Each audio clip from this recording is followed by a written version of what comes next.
donc Philippe Tisserand, président de la Fédération nationale des infirmiers. Bon, de façon très, très générale, vous avez dressé un constat qu'on ne peut que, je pense, que valider, partager, à un petit bémol près sur les SIAD à la fin. Et il est bien évident que l'hospitalisation à domicile prendrait du sens si elle ne se substituait qu'à de l'hospitalisation traditionnelle, enfin plein temps hôpital. Effectivement, on a relevé, on relève toujours des inclusions de patients beaucoup trop légers qui ne relèvent pas de l'HAD. Historiquement, rappelons quand même qu'au départ, 60% des lits d'HAD étaient occupés par du post-partum physiologique.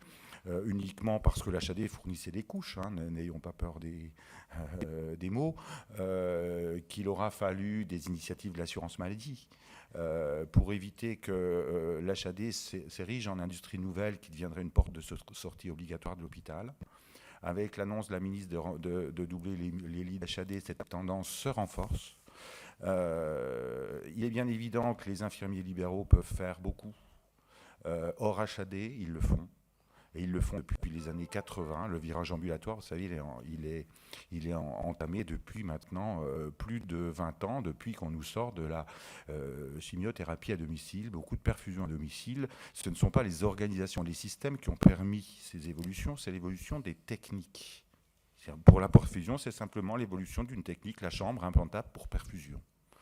Que vous ayez une pseudo-coordination administrative, parce que l'HAD c'est ça, hein, on rajoute de la coordination, mais qui est dans la plupart des cas purement administrative. On oublie que c'est souvent l'évolution d'une technique qui a permis de sécuriser la perfusion à domicile et pas autre chose. Donc les infirmiers libérales font de la perfusion à domicile depuis maintenant 30 ans, sans problème, et sans qu'aucun défaut de sécurité soit mis en évidence. Les infirmiers libéraux ont le sentiment que de plus en plus les critères d'inclusion en HAD se rejoignent notre nomenclature générale des actes professionnels. Vous avez par exemple pansement complexe. Alors on a pansement complexe dans la NGP des infirmiers, puis on a pansement complexe en HAD.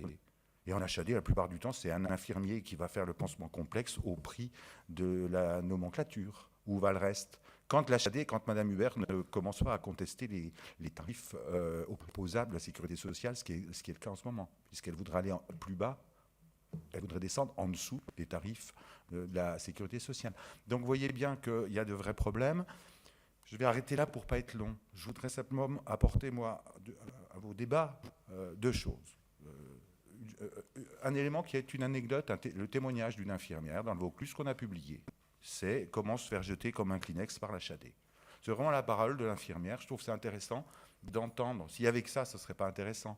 Mais c'est intéressant d'avoir une anecdote. Il y en a plein. Ça a diffusé sur les réseaux sociaux. On voit que toutes les infirmières s'y reconnaissent. En gros, bah oui, on vit ça tous les jours. Hein, c'est la réaction.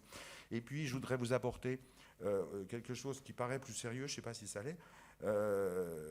C'est tout simple. C'est une étude médico-économique. Parce que j'ai relevé que le rapport de la Cour des comptes récemment pointait du doigt que nous disposions d'une étude médico-économique qui compare l'HAD à l'hôpital plein temps, à l'hospitalisation complète, je cherche mes mots. Et la Cour des comptes regrette qu'il n'y ait pas d'étude médico-économique comparative entre l'HAD et la ville. C'est mal connaître les productions qui ne sont pas les productions, certes, de la DGOS et du ministère de la Santé, mais de la société civile, en quelque sorte, et des acteurs et des professionnels, puisque en 2011, mon syndicat, allié au SINALAM, qui est le syndicat des prestataires de santé à domicile, a confié une étude médico-économique en comparative en coût global. Et c'est en ça que cette étude est intéressante, qui compare donc le plus cher, c'est-à-dire la perfusion de chimio simple, perfusion de chimio, 3 protocoles associés, protocole antidouleur, troisième truc, chimio, antidouleur et nutrition parentérale. Et nous comparons l'hôpital de jour, l'HAD et la prise en charge libérale en coût global. C'est-à-dire, ce n'est pas comparé avec les heures et l'infirmier. Nous y avons mis les frais des prestataires de santé, les honoraires infirmiers, les consultations évoluées du médecin généraliste, le transport sanitaire et la biologie.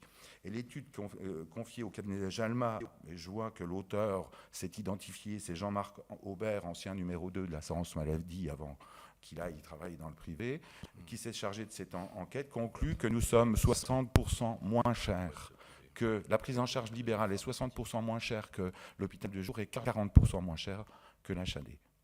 Donc voilà, j'aurais terminé. J'ai ces deux éléments. Si vous voulez bien nous communiquer ces rapports, puisqu'en effet, vous le soulignez fort justement, la Cour des comptes a déploré le manque d'études médico-économiques sur le sujet de l'HAD et des versus SIAD, et pour lequel, en effet, en dehors de quelques études ponctuelles sur des pathologies spécifiques, notamment en oncologie,